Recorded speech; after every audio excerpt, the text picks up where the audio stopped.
This video is to show you how to make photograms, which are basically just photographs that you create by placing objects on the light sensitive paper that we use in the darkroom, and then exposing them to light using the enlargers to create these types of photos.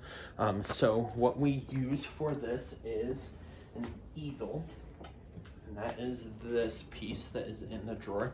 You'll notice on the back there is a large square that is 8 by 10, and then on this side we have a 5 by 7 square, a 4 by 6 square, and a 2 by 3 square.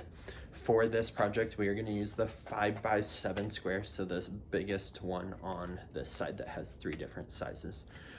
Also, when you open up this easel, you'll see that there are these little tabs, and I will show you in a minute when we put the actual paper in. Those tabs make it so that your paper, if you push it against those, when you close this, makes it so that you'll get nice, clean white borders on your photo. So in a later step, when you put your paper into this easel, make sure you use those tabs to get your paper lined up. The other thing that we're going to be using is the enlarger, and this is our light source to expose the photo. So we would be doing this process with the lights off. I'm going to keep them on for now just so that you can see what I'm actually doing, and then at the end I will turn off the lights and do it. It's just harder to see what I'm actually doing, but all of this would be done with the lights off. So we need our enlarger, the easel, and then we need our paper, which again we won't open while the lights are on, and then we need objects. So I have some random objects here that I'm going to use for this. So to get started, I pulled my easel out.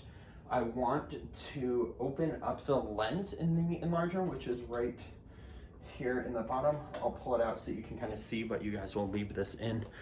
So you'll notice that if I twist this lens, you can see that it opens and closes inside of the lens. And for photograms, we want it all the way open.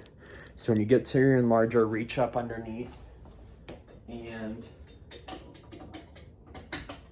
you'll twist this so that it's all the way open. The other thing we have is a timer. So this timer has a little knob that we can spin to determine how long the light will stay on. And then in the bottom corner is a little switch that is, when I do that, it will turn the light on.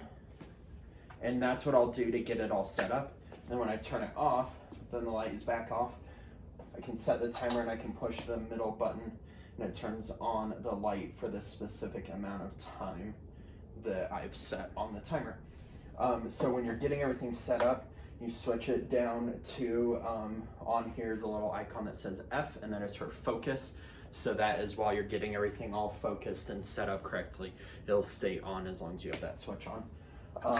So that is one style of timer we have here in the darkroom. Most enlargers have this style.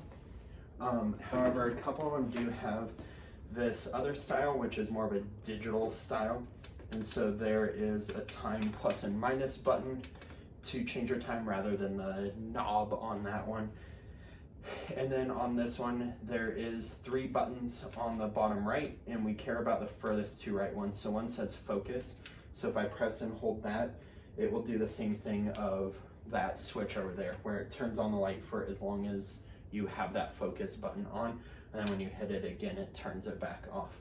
And then once you've set your time, then you press the run button and it will run for that specified time.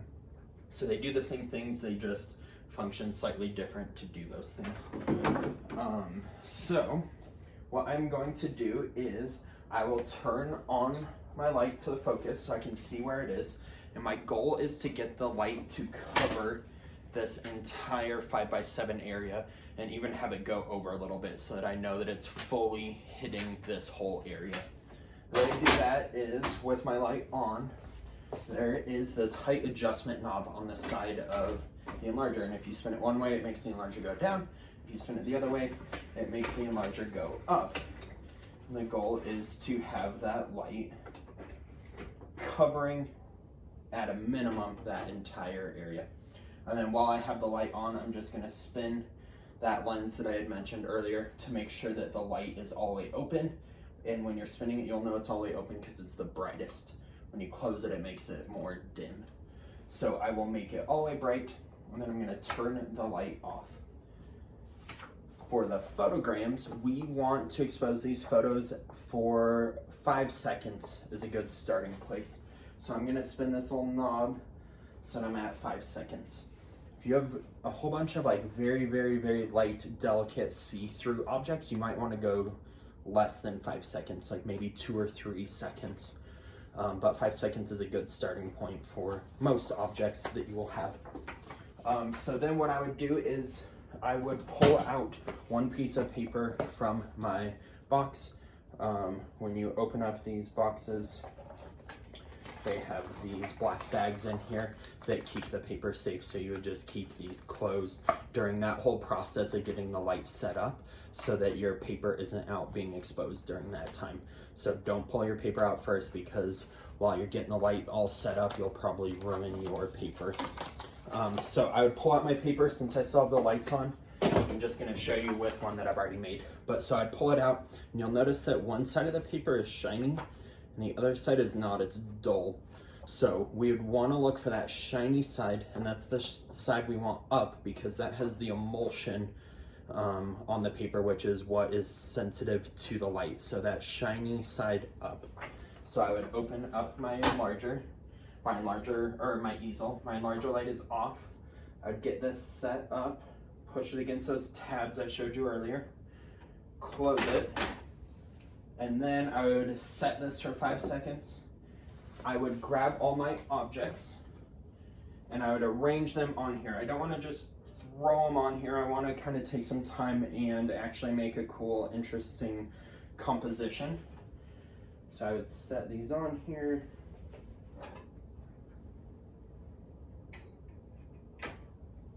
And then once I got everything where I want it to be, now I'm ready to actually make my photo. So I would push the button for 5 seconds. So I pushed it, the light will stay on for 5 seconds, and then you'll hear it very faintly kick off. Now I'm ready to develop my photo, which is going through the whole chemical process. I'm going to show you that. Let's move you so you can actually see it.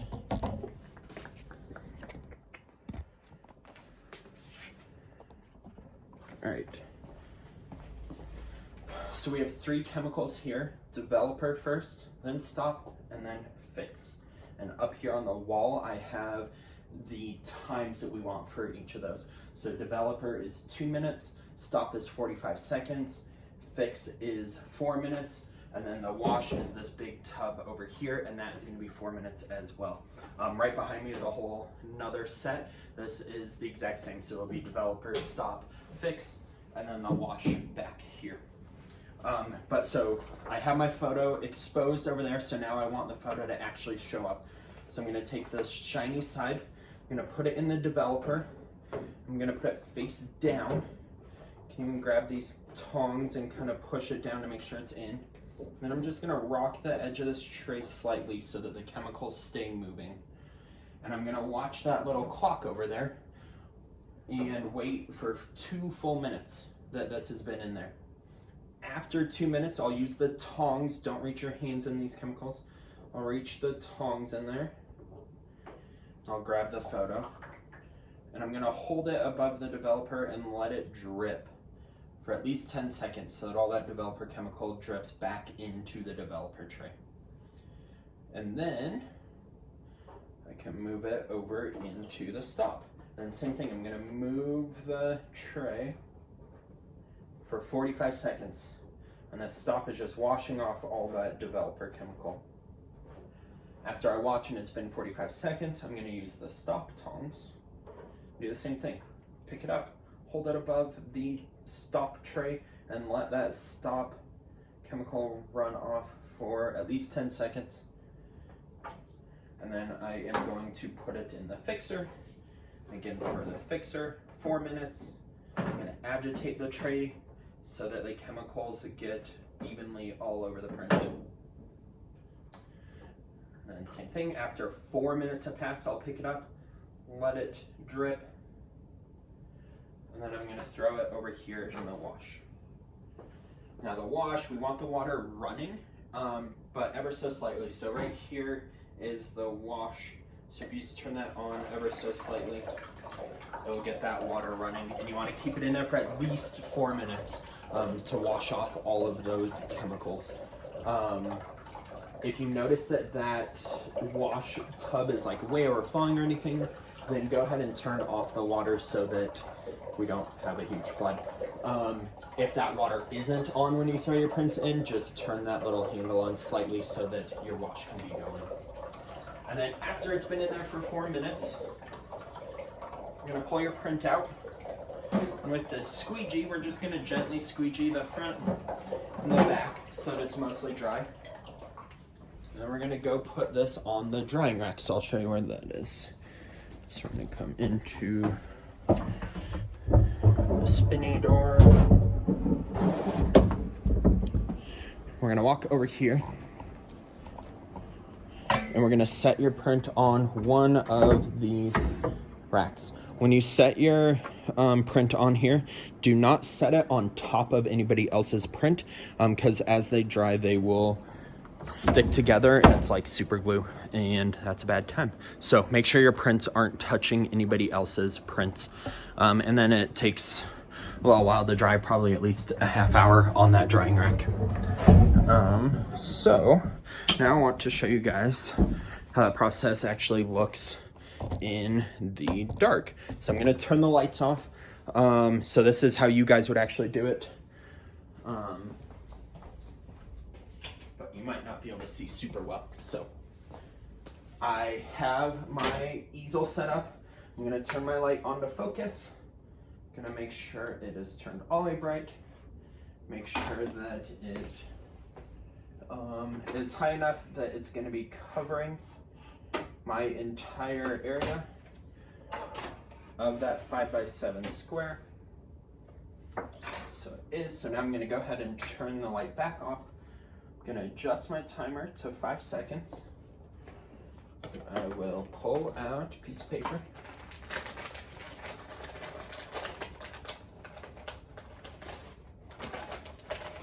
Put the rest of my paper away so that it doesn't get ruined. I'm gonna look for the shiny side. See how that side's dull? That side is shiny. So that's the side that's gonna be going up. I will open up my easel. I'll find those little notches. I'll put it in there. Carefully arrange all my objects so that they're in a cool, interesting scene.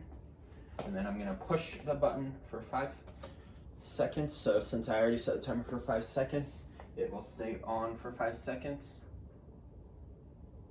That one seemed to not stay on for 5 seconds, so I'm gonna click that again.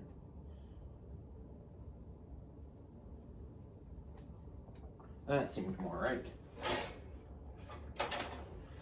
And then pulled my paper out.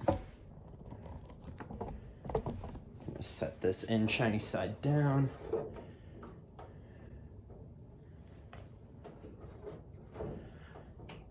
And once I've got the chemical all over, I can use the tongs and flip my photo over so that I can kind of see it developing. Agitate for the full 2 minutes.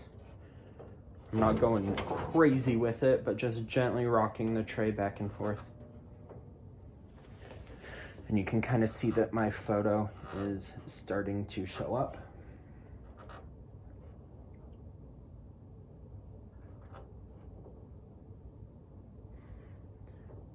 And then after 2 minutes is up, I'm gonna pick it up with the tongs, let it drip for 10 seconds, move it into the stop, and go through that chemical process like I just showed.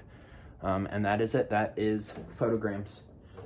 One other little slight variation is if you have objects that are very flat, like if you're using paper or money, stuff like that. All the objects I used were very three-dimensional objects, so they the easel I used worked. But if you're using super flat things, I'm gonna kick the lights back on super quick so you can see.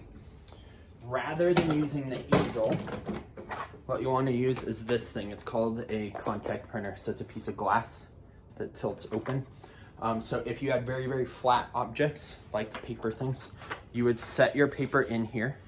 You would set whatever your objects are, like I have this fake little flower, in there on top, and then you would pinch it all in there with the glass. So the glass makes it sit nice and flat.